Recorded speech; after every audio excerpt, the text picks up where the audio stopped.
Si je devais donner un nom à mon métier actuel, si j'étais autorisée à dire ce que je vais dire, je dirais que je suis ingénieure en guérison.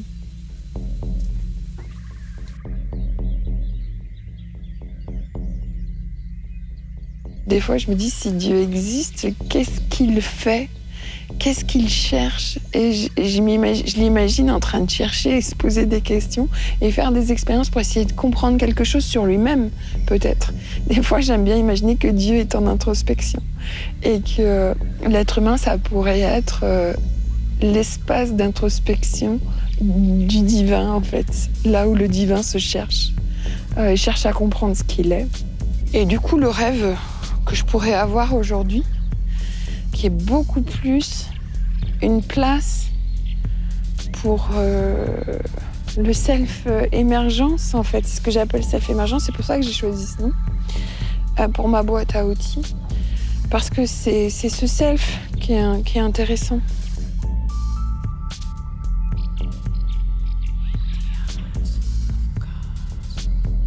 Pour moi, les outils sont venus comme ça, c'est que j'ai créé un outil chaque fois que j'arrivais moi-même à une étape fatidique de ma guérison et où je sentais qu'il y avait besoin de changer de point de vue, de changer de porte d'entrée, que la zone à guérir était différente.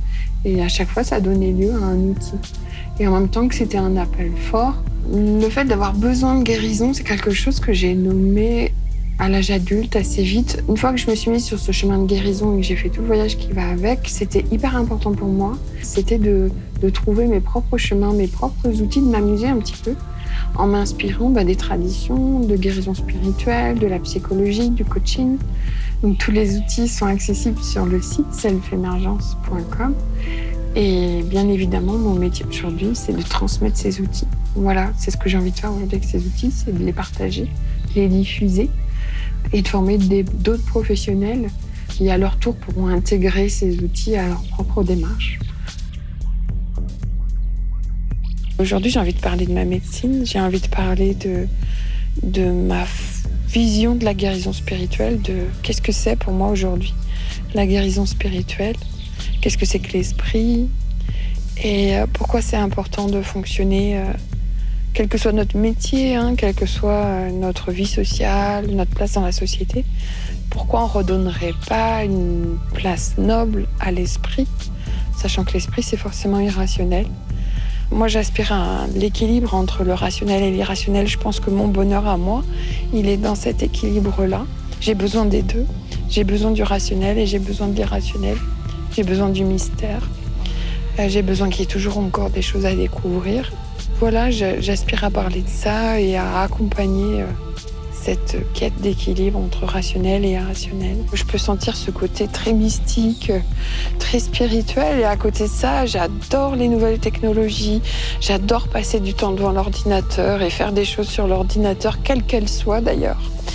Je vais être scientifique par autres moments, et puis à d'autres moments, je vais être enseignante et avoir besoin de cadres et de structures pour transmettre aux autres, et je vais être dans quelque chose de très professionnel, très coach.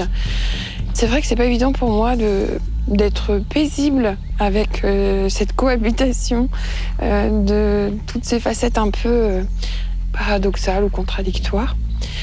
Parce que là, c'est vrai qu'en revenant au centre de ma roue, j'ai énormément de choses à dire en fait. Et du coup, ça veut dire pour moi, les dire, ça veut dire les écrire. Alors, il y a aussi la question des nouvelles technologies et des moyens de communication actuels. Le livre n'est pas la seule façon de partager une vision du monde. Je sens un appel aujourd'hui à revenir au centre de cette roue et à parler plus globalement de ma vision de la guérison spirituelle. Parce que ce qui m'est arrivé il y a 20 ans, c'est ça, c'est de me découvrir guérisseuse spirituelle.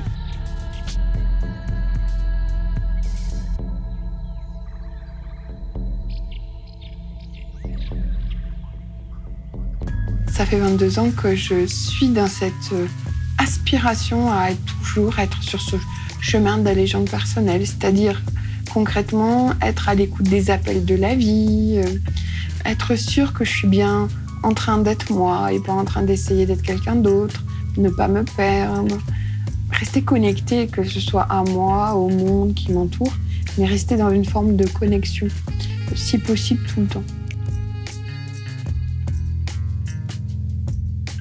Tous ces outils, derrière, il y a ma vision du monde et puis la vision que je me suis faite de ce métier, qui est la guérison par l'intermédiaire de l'esprit et avec la croyance que l'esprit a un impact fort sur les événements de notre vie, sur notre état d'être, notre bien-être, nos choix de métier, notre abondance, ce qui va se passer comme opportunité ou pas dans notre vie.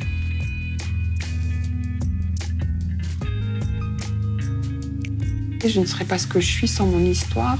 Donc tout ça a du sens si on le regarde un petit peu d'en haut. Voilà, et mon objectif, c'est de continuer. C'est-à-dire de continuer l'aventure, en fait, et de rester dans cette excitation un petit peu de l'enfant qui sent qu'il y a une aventure qui va arriver, mais qui ne sait pas encore laquelle, en fait. Voilà.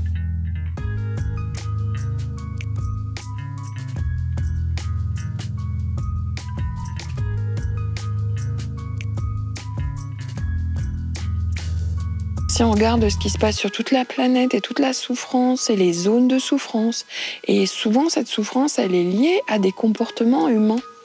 Une partie de la souffrance sur Terre, elle est quand même causée par l'humain lui-même.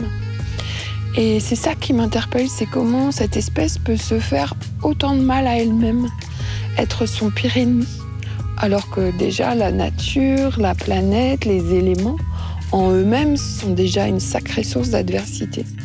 Je pense que si les êtres humains arrivaient à juste être ce qu'ils sont, et ni plus ni moins, en toute simplicité, tout irait beaucoup mieux. C'est-à-dire que cette fameuse souffrance que l'humain peut se créer pour lui-même, elle chuterait d'un coup.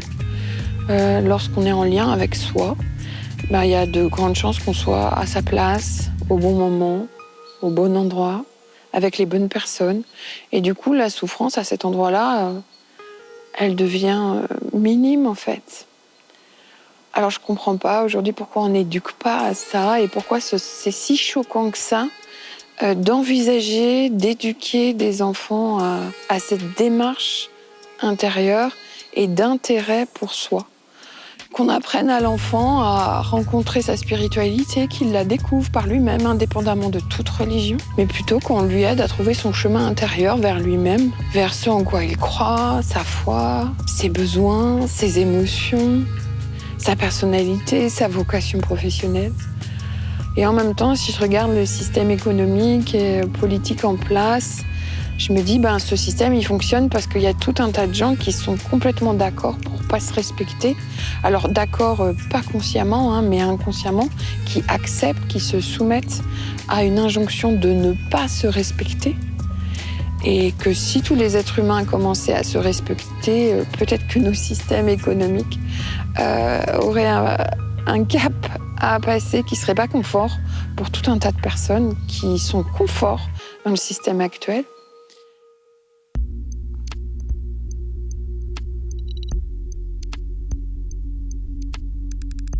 Je trouve que l'informatique, c'est génial, il y a tellement de possibilités et j'aimerais utiliser l'informatique pour permettre encore plus l'introspection. Utiliser l'intelligence de l'informatique et des nouvelles technologies au service de l'intelligence de l'esprit.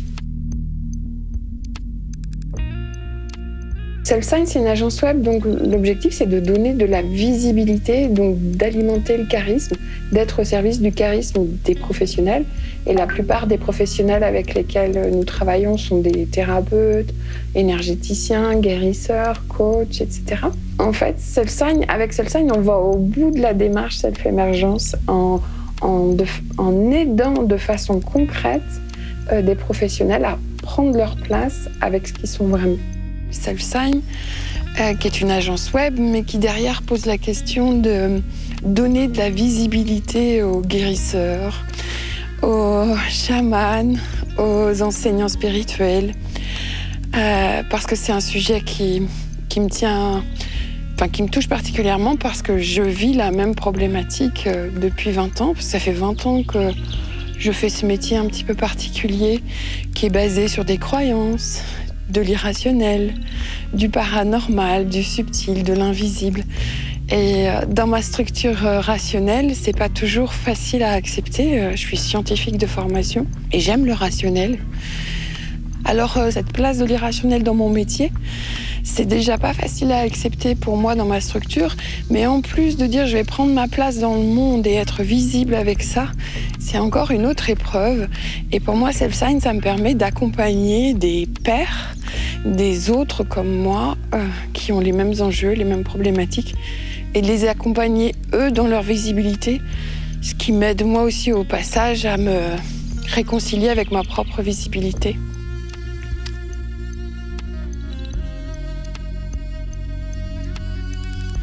J'aime l'art, j'aime la création, la créativité, j'aime le beau aussi. Mais ce qui est sûr, c'est que toutes mes pratiques artistiques, elles sont toujours reliées d'une manière ou d'une autre à la guérison. Donc pour moi, l'art qui est derrière, c'est l'art de la guérison et l'art de l'esprit humain. Voilà. Je pense que c'est ça mon plus grand art. La peinture, pour moi, c'est un moyen de manifester quelque chose d'autre qui est en lien avec une dimension très spirituelle et très associée à la guérison. Alors, l'inspiration dans la peinture, c'est toujours ma relation à Dieu, c'est le divin. Il n'y a pas d'autres mots. Autant c'est un mot que je n'utilise jamais ou quasiment jamais quand je travaille, même si je pratique la guérison spirituelle, parce que je ne veux pas qu'il y ait de malentendus sur la définition de Dieu. Mais en même temps, lorsque je peins, c'est toujours à cet endroit-là que ça se passe. C'est comme si j'avais une relation intime avec Dieu et la peinture, c'est notre endroit à nous. C'est l'endroit où je me retrouve avec lui. Donc c'est vraiment une histoire d'amour avec le divin. Ce qui a été un vrai cap pour moi, ça a été de commencer à en faire de la musique. C'est-à-dire d'écrire des chansons et puis aussi de m'autoriser à faire de la musique électronique, puisque la musique électronique, c'est plutôt la musique que j'écoute. Et m'autoriser à faire de la musique électronique, voilà, c'était un peu une victoire à l'échelle de ma vie, parce que je me suis jamais vue comme une musicienne ou comme une artiste musicale. Mais c'est vrai qu'en plus, avec mon choix existentiel récent, j'ai rencontré l'artiste musical en moi, puisque j'ai fait mes propres musiques électroniques sur lesquelles j'ai posé mes textes. Donc voilà, une grande histoire de la musique, une grande histoire d'amour. C'est-à-dire qu'en fait, j'aime les nouvelles musiques. Et ce qui me plaît beaucoup, c'est l'association des mots, de la poésie des mots, de la rythmique des mots sur la musique électronique. Dans des bons raps, on a une telle rencontre entre le flow de la parole et le flow de la musique. Et ça, c'est le kiff pour moi. Donc moi, ma spécificité, elle serait là. Et dans le slam, il y a une poésie, il y a une rythmique et de l'associer avec des musiques électroniques.